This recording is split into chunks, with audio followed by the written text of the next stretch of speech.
Hello student, KP chemistry point में आप सभी का स्वागत है। जैसे कि आज की क्लास में हम डिस्कस करने वाले हैं अफबाउ नियम। अफबाउ नियम क्या है, इसे हम बहुत ही सिंपल ट्रिक के साथ, यानी कि सिंपल ट्रिक के साथ अफबाउ नियम आज हम समाप्त करेंगे। लेकिन आपको उससे पहले मैं ये बता दूं कि जितने भी केमिस्ट्री से संबंधित एग्जाम है, चाहे आपका 10th से ही, आपका फर्स्ट ईयर से ही 11th 12th और साथ ही साथ बीएससी ले लीजिए या नीट एग्जाम ले लीजिए, कोई भी क्लास ले लीजिए साइंस ग्रुप से जिसमें केमिस्ट्री आपको पढ़ना है, तो उसमें अफबाउ नियम 100% दे रखा होगा। और इसमें क्या होता है या कैसे हम इसको प्रूफ करेंगे, अफबाउ नियम कैसे हम बनाएंगे, एक सिंपल ट्रिक से मैं आपको आज की क्लास में बताने वाला हूं।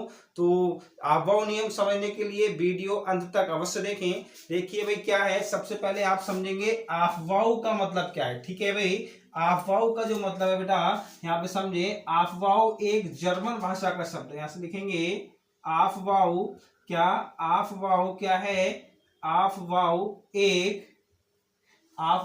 एक जर्मन भाषा का शब्द है। किसका? जर्मन भाषा का शब्द है। ठीक है भाई, जर्मन भाषा का शब्द है। क्लियर? अफबाउ किसका शब्द है? जर्मन भाषा का, जिसका क्या है, जिसका अर्थ होता है, जिसका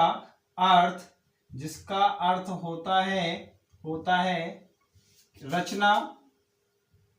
रचना या निर्माण करना। रचना या निर्माण करना। क्लियर? रचना या निर्माण करना। ठीक है, फिर से देखें, अफबाउ एक जर्मन भाषा का शब्द है जिसका अर्थ होता है रचना या निर्माण करना। ठीक है, इस हालांकि लिखने के लिए इसमें बहुत कुछ है, लेकिन एक मैं आपको अभी भी इतना लेंथी पढ़ाऊंगा तो आप बुक से ही पढ़ सकते हैं, तो इसमें मेरे पढ़ाने का कोई औचित्य नहीं है। तो मैं आपको बहुत ही सिंपल ट्रिक से बताने वाला हूँ। ठीक है, अफबाउ नियम क्या है, अफबाउ का मतलब समझ जाइए। अफबाउ एक जर्मन भाषा का शब्द है जिसका अर्थ क्या होता है, रचना करना या निर्माण करना। ठीक है, इसमें क्या होता है, परमाणु कक्षक में इलेक्ट्रॉन निम्न ऊर्जा स्तर से उच्च ऊर्जा स्तर में प्रवेश करते हैं। ठीक है, निम्न ऊर्जा स्तर से उच्च ऊर्जा स्तर में प्रवेश करते हैं। यहाँ पे लिख लीजिए ट्रिक के साथ, क्या है बेटा, ट्रिक क्या है, यानी कि इस नियम के अनुसार, इस नियम के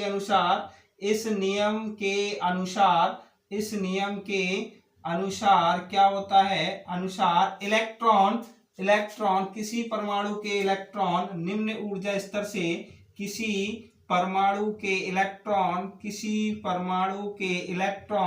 निम्न ऊर्जा स्तर से क्या होते हैं, उच्च ऊर्जा स्तर की तरफ, निम्न ऊर्जा स्तर से उच्च ऊर्जा स्तर के कक्षक में प्रवेश करते हैं। निम्न ऊर्जा स्तर के कक्षकों से उच्च ऊर्जा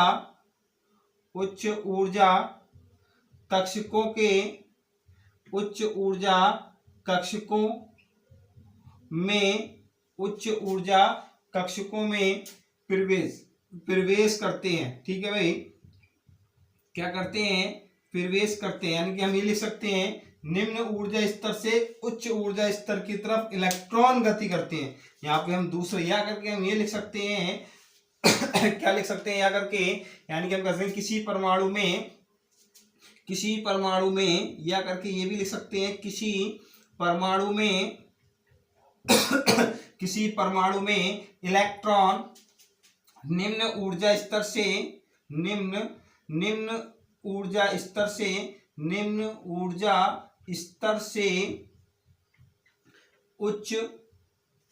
उच्च ऊर्जा स्तर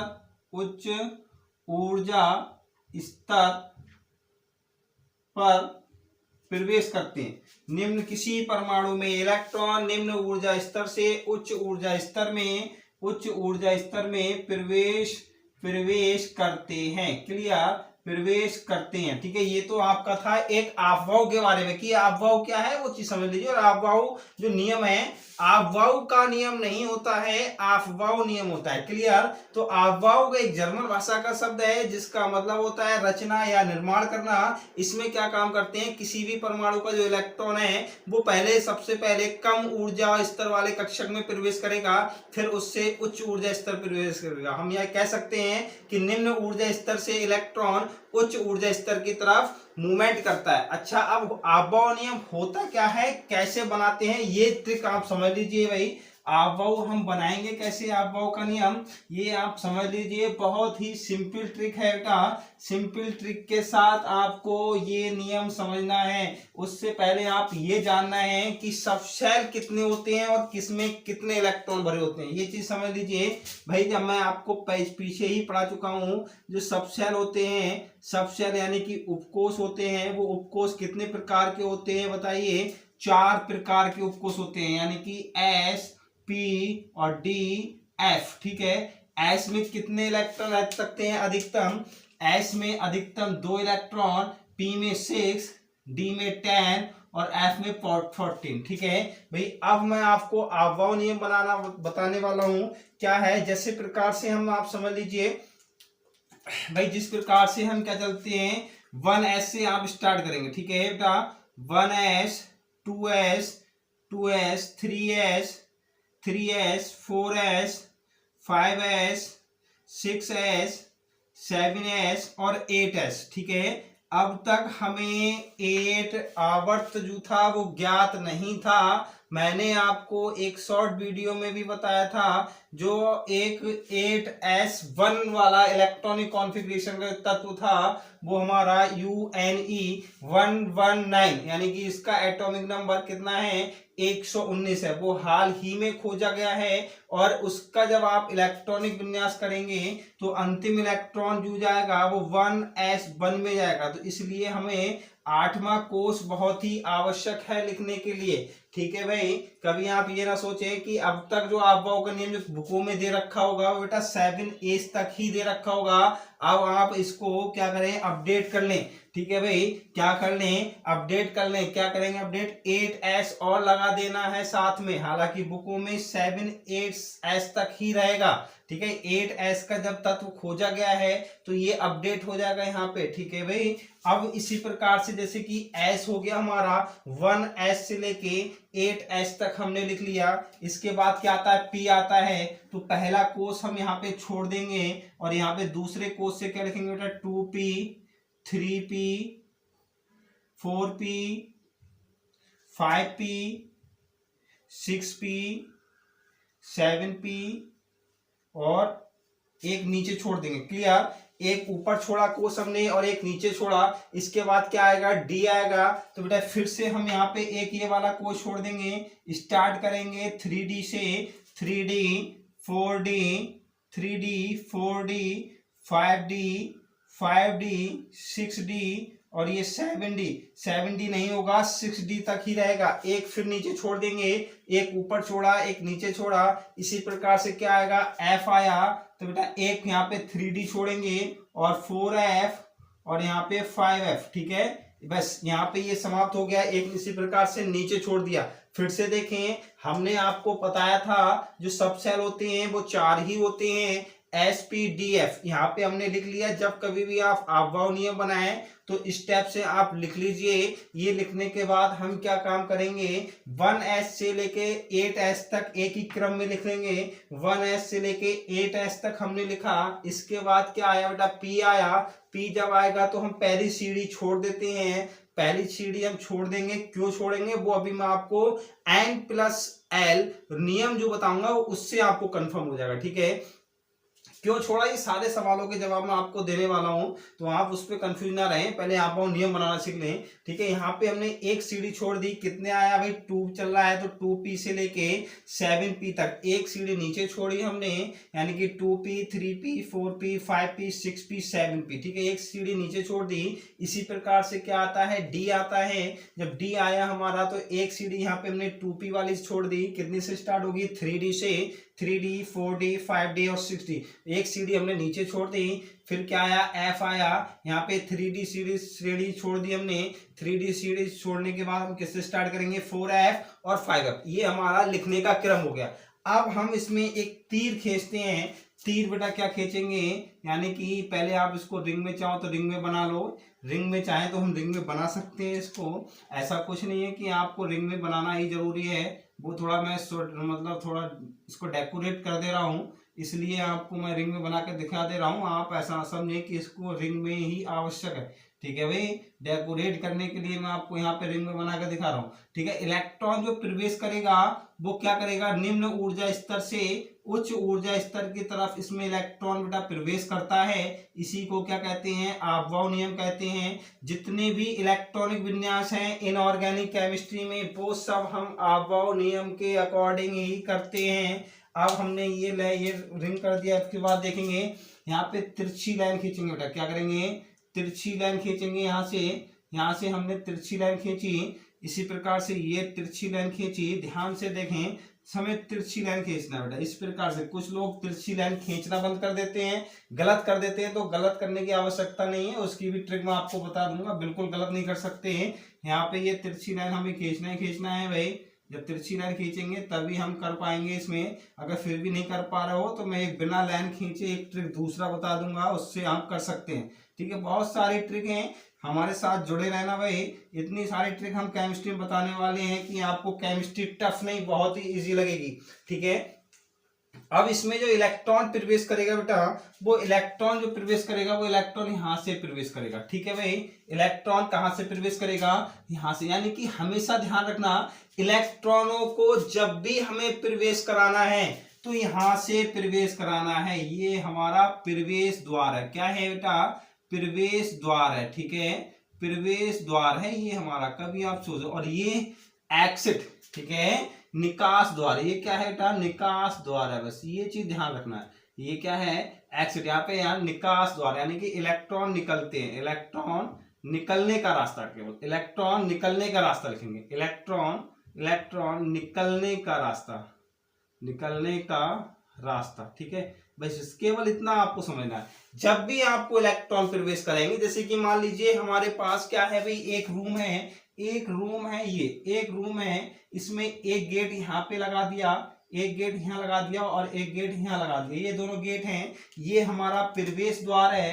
क्या है बेटा, प्रवेश। यहाँ से हम करेंगे, प्रवेश करेंगे, यहाँ से हम क्या करेंगे, प्रवेश करेंगे और यहाँ पे एक्सिट हो जाएंगे, ठीक है। एंटर और एक्सिट यहाँ से निकल जाएंगे। अब आप बताइए, यहाँ से हम इधर नहीं जा सकते और यहाँ से इधर हम नहीं निकल सकते, ये चीज ध्यान रखना। एक ही प्रवेश द्वार है। जैसे कि आप किसी मंदिर में जाते हैं या किसी ज्यादा ही फेमस स्थान पर जाते हैं, तब क्या होता है, वहां पे दो द्वार होते हैं। एक तरफ से एंटर करते हैं, दूसरी तरफ से निकलते हैं। कभी भी हमेशा ध्यान रखना, वहां पे जो भी पर्सन होगा जहां से निकलते हैं वहां से एंट्री नहीं मिलती, हमें एंट्री मिलने के लिए रास्ता दूसरा होता है। इसी प्रकार से इलेक्ट्रॉन जब भी प्रवेश करेगा वो ऊपर से ही प्रवेश करेगा, नीचे से इलेक्ट्रॉन बिल्कुल भी प्रवेश नहीं करेगा, ठीक है। जब नीचे से इलेक्ट्रॉन में प्रवेश ही नहीं करना है तो आप क्या करेंगे, इसको लिखने का क्रम क्या होगा। सबसे पहले इलेक्ट्रॉन 1s में जाएगा बेटा। सबसे पहले इलेक्ट्रॉन किस में जा रहा है बताइए, 1s में इलेक्ट्रॉन जा रहा है। सबसे पहले इलेक्ट्रॉन किस में जाएगा, 1s में, ठीक है बेटा। 1s में गया, इसके बाद किस में जाएगा बताइए। अब इलेक्ट्रॉन फिट, ऐसा नहीं कि आपको कि यहाँ से सर यहाँ पे 2s तो आ रहा है, लेकिन हमेशा हमें यहाँ से चलना है, ठीक है। यहाँ से फिर ये तो एक ही इसमें कोर्स है, ठीक है। यहाँ से इलेक्ट्रॉन जो चलेगा वो यहाँ पे, यहाँ घूमने के बाद हम यहाँ से प्रवेश करेंगे। अगर हमें दोबारा दर्शन किसी के करने हैं, दोबारा किसी से मिलना है, तब हमें घूमकर दोबारा से प्रवेश द्वार ही पहुंचेंगे यहाँ पे, तभी हमें एंट्री मिलेगी अंदर रूम में जाने के लिए, वरना नहीं मिलेगी। ये चीज ध्यान रखें। इसी प्रकार से यहाँ से इलेक्ट्रॉन चल के यहाँ आएगा बेटा और यहाँ से प्रवेश करेगा, ठीक है। इसी प्रकार से यहाँ से इलेक्ट्रॉन निकल के यहाँ आया और यहाँ से बेटा प्रवेश करा, ठीक। इसी प्रकार से यहाँ से इलेक्ट्रॉन निकल के यहाँ पर आया और क्या करा, यहाँ पर प्रवेश कर गया।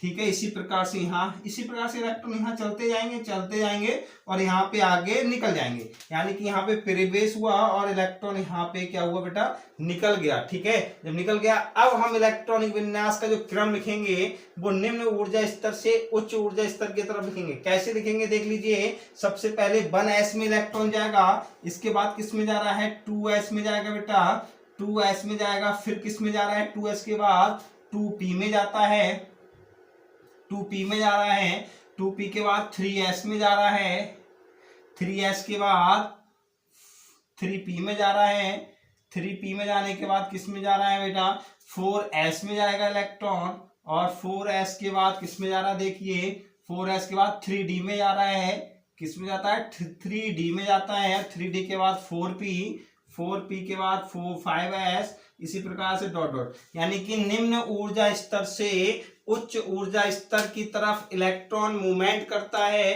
अब आपसे ये पूछा जाए कि सबसे कम ऊर्जा किस की है, तो वो 1s की है। कौन से कोष की है, 1s की है, और हमारा सबसे ज्यादा ऊर्जा वाला कौन सा है, 8s है। ठीक है भाई, ये जो था हमारा अफबाउ का नियम था भाई। अफबाउ का नियम से क्या बताया, इलेक्ट्रॉन निम्न ऊर्जा स्तर से उच्च ऊर्जा स्तर की तरफ प्रवेश करते हैं। अब यदि हमें भाई ये आरेख ऊर्जा स्तर का नहीं पता हो, हमें ये ऊर्जा स्तर का आरेख नहीं पता हो, तब इस आरेख के बिना भी हम इलेक्ट्रॉनिक विन्यास कर सकते हैं। ठीक है, यदि हमें अफबाउ नियम के ऊर्जा स्तर का, ये क्या है, ऊर्जा स्तर का आरेख है, अगर परमाणु कक्षक के ऊर्जा स्तर का आरेख हमें पता नहीं हो, तब मैं आपको एक नियम बताने वाला हूं, क्या है, N+L नियम। ठीक है, N+L नियम है। ये नियम क्या है, ये नियम इस आरेख के बिना लागू होता है। ठीक है भाई, कभी आप सोचे कि N+L क्या है। ठीक है, फिर से देखें, जैसे कि जब हमारा इलेक्ट्रॉन प्रवेश करेगा 1s में, फिर 2s में, फिर 2p में, 3s, 3p, 4s, 3d। अब यहाँ पे आप कंफ्यूज सोच रहे होंगे कि सर जी यहाँ पे 3p आया, 3p के बराबर में 3d क्यों नहीं आया, 4s इन दोनों के बीच में क्यों रख गया, समझ रहे हैं, तो इसीलिए। और यहाँ पे देखो 4s है तो 4p यहाँ आ गया, तो ये जो क्रम है ये तो हमारा अफबाउ का नियम है, और जितने भी इलेक्ट्रॉनिक विन्यास होते हैं वो सब अफबाउ के नियम से ही होते हैं। ऐसा कुछ भी नहीं है कि आप सोचें इसके बिना काम चल जाए, तो इसके बिना तो केमिस्ट्री पॉसिबल ही नहीं है। आप अनऑर्गेनिक केमिस्ट्री में इलेक्ट्रॉनिक विन्यास अफबाउ के बिना नहीं कर सकते। क्लियर भाई, अफबाउ के बिना हम इलेक्ट्रॉनिक विन्यास नहीं कर सकते, ये चीज ध्यान लीजिए। अगर जो मैं आपको बता रहा हूं N+L नियम, वो भी एक तरह से अफबाउ का नियम है, लेकिन वो उस नियम में क्या दे रखा है, ये बिना आरेख के। ठीक है, हमें बिना आरेख के, बिना ऊर्जा स्तर के आरेख के N+L लागू करेंगे। ठीक है, कैसे समझ लीजिए, N+L नियम जो है बिना ऊर्जा स्तर के आरेख पर लागू करता है। ठीक है, क्या है ये आपको जानना है। देखिए क्या है भाई, ऊर्जा स्तर आरेख का उपयोग किए बिना परमाणु कक्षकों में इलेक्ट्रॉन भरने का क्रम निर्धारित करने में रूसी वैज्ञानिक कौन थे, क्लैचकोवस्की नामक वैज्ञानिक द्वारा N+L नियम दिया गया था। ठीक है भाई, N+L नियम किसने दिया था, क्लैचकोवस्की ने दिया था, और इन्होंने क्या बताया था कि ऊर्जा स्तर आरेख का उपयोग किए बिना परमाणु कक्षकों में इलेक्ट्रॉन जो भरने का क्रम होता है उसे हम N+L नियम कहते हैं, या N+L नियम की सहायता से भर सकते हैं। क्या है ये देख लीजिए भाई, इलेक्ट्रॉन उस उपकोष में पहले प्रवेश करता है, उपकोष में पहले प्रवेश करता है। ठीक है बेटा, पहले प्रवेश करता है, जिसके लिए N+L का मान कम होता है। ठीक है भाई, यानी कि n+l के नियम के अनुसार इलेक्ट्रॉन पहले प्रवेश किसमें करेगा, जिसमें n+l का मान कम होगा। ठीक है, अब आप समझ जाइए n क्या है और l क्या है। l जो है हमारा द्विगुणित क्वांटम संख्या है। मैंने आपको किसी उपकोष के लिए l के मान बताए थे भाई, s p d f। अगर s उपकोष है तब l का जो मान होगा वो 0 होगा, p है तो 1 है, d है तो 2 है और f है तब क्या है बेटा 3 है। ये मैं आपको जब मैंने आपको उपकोष पढ़ाए थे तो उसमें मैंने आपको ये बताया था, क्लियर। उसमें मैंने आपको ये चीज बताई थी कि n+l जो है हमारे n+l से l जो है द्विगुणित क्वांटम संख्या है, और द्विगुणित क्वांटम संख्या किसी उपकोष के लिए यदि s है तो l का मान 0 होगा, p है तो l का मान 1 होगा, d है तब l का मान 2 होगा और f है तब l का मान 3 होगा। देखिए अब इसी प्रकार से एग्जाम्पल क्या है बेटा, 4s उपकोष और 3d उपकोष में हमें ये जानना है कि इलेक्ट्रॉन प्रवेश किसमें पहले करेगा। ठीक है, देख लीजिए यहाँ पे n जो होते हैं ये कोषों की संख्या होती है, ये n का मान होता है, इससे मुख्य क्वांटम संख्या का ज्ञान होता है। ठीक है, कोष से किसका ज्ञान होता है, मुख्य क्वांटम संख्या का कोष से ज्ञान होता है। तो यहाँ पे n बराबर क्या हो गया 4 हो गया, और l का मान हमने आपको बताया यदि s है तब l का मान 0 होगा, n+l में लगाएंगे तो कितना आएगा 4 निकल के आएगा। ठीक इसी प्रकार 3D उपकोष है तो 3D उपकोष में क्या है बेटा, n बराबर 3 हो गया, l बराबर 2 हो गया, तो n+l का मान 5 हो गया। तो अब इन दोनों में से इलेक्ट्रॉन प्रवेश किसमें पहले करेगा, 4s में, इसीलिए वहां पे 4s पहले आ रहा था। ठीक है, 4s में पहले इलेक्ट्रॉन प्रवेश करेगा। यदि हमें ऊर्जा आरेख नहीं पता है, कंफ्यूज हो रहे हो कि इलेक्ट्रॉन पहले 4s में जाएगा, 3d में जाएगा या 5p में जाएगा, 6f पे जाएगा, ठीक है, भूल जाइए। अगर आपको अबोव नियम नहीं आता है कोई बात नहीं, लेकिन n+l का नियम जरूर आना चाहिए, उससे आपको कंफ्यूज नहीं होंगे और आपको पता चल जाएगा कि इलेक्ट्रॉन किसमें प्रवेश करेगा। अच्छा, अब कंडीशन ये है कि कहीं कहीं दोनों उपकोष में इलेक्ट्रॉन बराबर हो जाते हैं, दोनों उपकोषों में n+l का मान क्या होगा, बराबर हो जाता है। इसकी दूसरा नियम है हमारे पास, दूसरा पॉइंट क्या है, यदि दो उपकोष के लिए n+l का मान समान हो तो, ठीक है भाई, यदि दो उपकोष के लिए n+l का मान समान हो तब इलेक्ट्रॉन उसमें प्रवेश करेगा जिसमें n का मान सबसे कम होगा। ठीक है, अगर कंडीशन दूसरी आपके सामने ये आती है कि n+l में दोनों ही उपकोषों के मान बराबर आ रहे हैं, तब हमें इलेक्ट्रॉन किसमें प्रवेश कराना है बेटा, तब हमें इलेक्ट्रॉन उसमें प्रवेश कराना होगा जिसमें n का मान सबसे कम होगा। जैसे देख लें 3D 4f, 3D उपकोष और 4f उपकोष। 3D में n बराबर 3, l बराबर 2, 4p में n बराबर 4, l बराबर 1। जब इनके दोनों के मान आएंगे तो बराबर ही निकल के आ रहे हैं, दोनों के मान 5 ही निकल के आएंगे, लेकिन इसमें n का मान कम किसमें है, 3D में। तो पहले इलेक्ट्रॉन किस में जाएगा, 3D में जाएगा, इसके बाद 4p में जाएगा।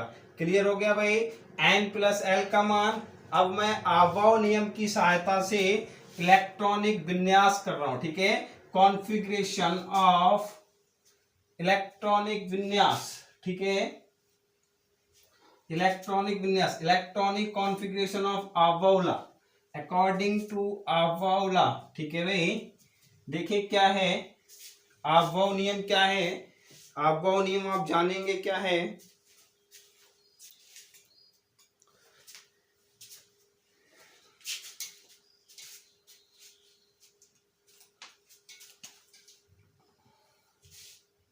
अफबाउ नियम की सहायता से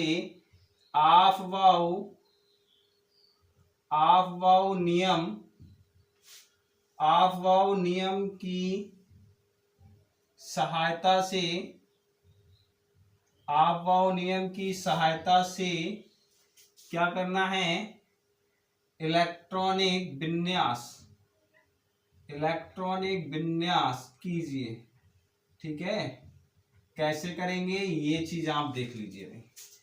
आबव नियम की सहायता से इलेक्ट्रॉनिक विन्यास कीजिए। जैसे कि हमें हाइड्रोजन का इलेक्ट्रॉनिक विन्यास करना है बेटा, हाइड्रोजन का इलेक्ट्रॉनिक विन्यास करना है तो पहले इलेक्ट्रॉन किस में जाएगा, मैं आपको यहाँ पे क्रम लगा दे रहा हूं, फिर से आपको मैं यहाँ बना के दिखा दे रहा हूं बहुत ही जल्दी से। देखो क्या बनाया था, 1s 2s 3s 4s 5s 6s 7s और 8s। ठीक है, फिर किस में जाएगा, फिर देख लीजिए क्या है बेटा, 2p 3p 4p 5p 6p 7p, एक नीचे छोड़ दिया एक ऊपर छोड़ दिया। फिर क्या आएगा, 3d 4d 5d और 6d, एक नीचे छोड़ दिया। फिर क्या आया, 4f, एक ऊपर छोड़ा 4f और एक 5f। ठीक है, इलेक्ट्रॉनिक विन्यास कैसे जाएगा, ये पहले इसमें फिर इसमें फिर इसमें फिर इसमें, ये लाइन खींच ली हमने। ये लाइन खींचने के बाद हम क्या काम करेंगे बेटा, इलेक्ट्रॉन हमारा यहाँ से प्रवेश करेगा और यहाँ पर इलेक्ट्रॉन निकल जाएगा। ये आपका नियम हो गया, बहुत ही सिंपल, बहुत ही जल्दी बना दिया मैंने। प्रवेश द्वार यहाँ से निकलेगा, यहाँ से जाना है हमें और यहाँ से निकलना है। प्रत्येक में इलेक्ट्रॉन यहीं से जाएगा। आपको कल बिल्कुल भी एंट्री यहाँ से नहीं होगी, ये चीज ध्यान रखना। यहाँ निकलेगा और यहाँ से प्रवेश करेगा। ठीक है, ये क्रम हो गया हमारा। ये जब हमारा क्रम हो गया, अब हमें 1s का इलेक्ट्रॉन विन्यास करना बेटा। परमाणु क्रमांक हाइड्रोजन का क्या है, हाइड्रोजन का परमाणु क्रमांक 1 होता है। इलेक्ट्रॉन विन्यास करेंगे तो पहले इलेक्ट्रॉन s में, चाहो आप लिख लो, इलेक्ट्रॉन पहले किसमें जाएगा, 1s में, और s में अधिकतम इलेक्ट्रॉन कितने होते हैं, 2 होते हैं, तो 1s1। ठीक है, इसी प्रकार से हाइड्रोजन के बाद क्या आएगा बेटा, हीलियम आया। हीलियम का परमाणु क्रमांक कितना होता है, 2 होता है। जब हम इसका इलेक्ट्रॉन विन्यास करेंगे तब क्या काम करेंगे, 1s2, क्योंकि s में अधिकतम 2 इलेक्ट्रॉन रह सकते हैं और f में d में कितने रहेंगे, p में 6 रहेंगे, d में यहाँ पे लिख दे रहा हूँ अधिकतम इलेक्ट्रॉन संख्या, s में 2, p में 6, d में 14 और d में 10 और f में 14। ठीक है, इसी प्रकार से हम क्या काम करेंगे, लिथियम करेंगे। लिथियम का क्या है बेटा, लिथियम का बताइए। लिथियम जो हम करेंगे Li3 होता है, तो इलेक्ट्रॉनिक विन्यास जब हम इसका करने वाले हैं तो इलेक्ट्रॉनिक विन्यास जो करेंगे क्या आ जाएगा, 1s2 और 2s1। भाई पहले इलेक्ट्रॉन इसमें गया तो इसमें 2 ही इलेक्ट्रॉन आएंगे, तीसरा इलेक्ट्रॉन किसमें जाएगा, 2s में जाएगा, तो 2s1 हो गया। इसी प्रकार से हम करेंगे बेरिलियम। बेरिलियम का कितना होता है, 4 होता है। बेरिलियम का 4 होता है, तो इलेक्ट्रॉनिक विन्यास जब हम इसका करेंगे क्या हो जाएगा, 1s2 2s2। ठीक है, ये हो गया। फिर इसके बाद क्या होता है, बोरान। बोरान क्या होता है, 5 होता है। इलेक्ट्रॉन विन्यास करेंगे 1s2 2s2 और 2p1। 5 देख लीजिए कैसे 5 आए, 2 इलेक्ट्रॉन ये, 2 इलेक्ट्रॉन ये 4 और 1 ये 5। इसी प्रकार से हम क्या काम करेंगे, नेक्स्ट क्या है, कार्बन है बेटा। नेक्स्ट कार्बन है। कार्बन का परमाणु क्रमांक कितना होता है, 6 होता है। 1s2 2s2 और 2p2। ठीक है, देखो 1s2 2s2, s में 2 से ज्यादा नहीं कर सकते। p में क्या काम करेंगे बेटा, p में 2 यानी कि 6 कर सकते, तो दूसरा इलेक्ट्रॉन आ गया। इसी प्रकार से नाइट्रोजन देख लीजिए। नाइट्रोजन कितना होता है, 7 होता है बेटा। नाइट्रोजन कितना है, 7 होता है। तो इसका जब इलेक्ट्रॉन विन्यास करेंगे कैसे करेंगे, 1s2 2s2 1s2 2s2 2p3। ठीक है, यहाँ पे पहुंचे हम 2p3। यहाँ पे चलना है तो p, जब तक p में 6 इलेक्ट्रॉन नहीं भर जाएंगे तब तक 3s में इलेक्ट्रॉन नहीं आएगा। जब तक p में 6 इलेक्ट्रॉन नहीं हो जाए तब तक हमारा 3s में इलेक्ट्रॉन नहीं जाता है। जब 3s में 2 इलेक्ट्रॉन हो जाएंगे तब 3p में 6 इलेक्ट्रॉन होंगे। 3p में 6, 3p भर जाएगा, फिर हमारा 4s आ जाएगा। क्या आ जाएगा, 4s आ जाएगा। यहाँ पे ये s था, ठीक है, 4s आ जाएगा। 4s फुल हो जाएगा तब 3d हो जाएगा। 3d में जब तक 10 इलेक्ट्रॉन ना हो जाए तब तक 4p में नहीं आएंगे। 4p में नहीं आएंगे तो 5s में नहीं आएंगे। यानी कि प्रत्येक कोष हमें फुल करना है निम्न ऊर्जा स्तर से उच्च ऊर्जा स्तर की तरफ। ठीक है, इसी प्रकार से ऑक्सीजन देखें। ऑक्सीजन 8 होता है। ऑक्सीजन 8 होता है। इलेक्ट्रॉनिक विन्यास 1s2 2s2 2p6 नहीं होगा, 8 करना है तो बेटा 4 ये हो गए। 4 यहाँ होगा, ठीक है। फिर देखिए 9 क्या है, फ्लोरीन। फ्लोरीन कितना होता है, तो 9 होता है। तो फ्लोरीन का इलेक्ट्रॉन विन्यास करेंगे, देखें क्या है, 1s2 2s2 और 2p5, ठीक है।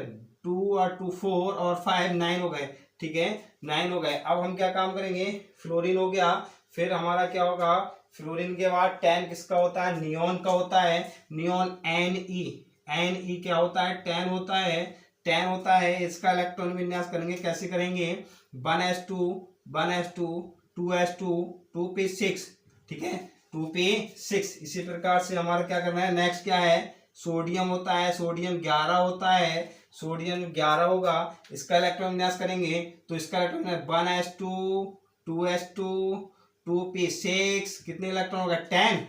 अब 2p6 हमारे पास यहां तक आ चुका है बेटा, 2p6 आ गया। फिर क्या आएगा, 3s1, 11 इलेक्ट्रॉन हो गए, 3s1, ठीक है। इसी प्रकार से और देख लीजिए, और एग्जाम्पल हमारे क्या है, सोडियम के बाद 12 किसका होता है, मैग्नीशियम, ठीक है। सोडियम के बाद क्या है बेटा, मैग्नीशियम, ठीक है। सोडियम के बाद क्या करेंगे, मैग्नीशियम, Mg12 का करना है हमें इलेक्ट्रॉन विन्यास। तो कैसे करेंगे, 1s2 2s2 2p6 3s2 3p6 3s2 केवल इतना ही रहेगा। देखो 12 हो जाएंगे इलेक्ट्रॉन, 4 आएंगे, 2 4 और 6 10 और 2 12, ठीक है। कितने हो गए, मैग्नीशियम 12 इलेक्ट्रॉन पूरे हो चुके हैं, ठीक है। इसी प्रकार से हम किसको भी हमारे पास हो सभी का हम कर सकते हैं, ठीक है भाई, कोई भी हो। और देख लीजिए, ठीक है, इसी प्रकार से किसी का भी हो, हम किसी का भी इलेक्ट्रॉन विन्यास कर सकते हैं। एक मैं आपको और बता दे रहा हूँ, स्कैंडियम का, स्कैंडियम 21 होता है। तो इसका इलेक्ट्रॉन विन्यास करेंगे, तो 1s2 2s2 2p6 3s2 3p6 4s2 और 3d1। देखो यानी कि यहाँ पे 10 हो गए, 10 ये हो गए और 1 ये हो गया, 21 हो गया। यहाँ पे 3d, यहाँ पे 3d1, ठीक है, यहां तक आ जाएगा। इसी प्रकार से हमें सबसे बड़ी बात क्या है, 100 आवर्त सारणी में 119 परमाणु क्रमांक के जो तत्व हैं, या 119 जितने भी तत्व हैं, सभी का हम इलेक्ट्रॉनिक विन्यास इस अफबाउ नियम के अकॉर्डिंग कर सकते हैं, ठीक है। इसी के अनुसार किया जा सकता है और इसी से ही करते हैं इलेक्ट्रॉनिक विन्यास, अफबाउ नियम से ही हम इलेक्ट्रॉनिक विन्यास करते हैं। 8s आपके अफबाउ के नियम नहीं दे रखा होगा बुक में, क्योंकि 8s वाला तत्व अभी जल्द ही खोजा गया है, UNE119, ठीक है, 119 ये खोजा गया है। तो इसमें आप 8s अपडेट कर लेंगे, ठीक है भाई।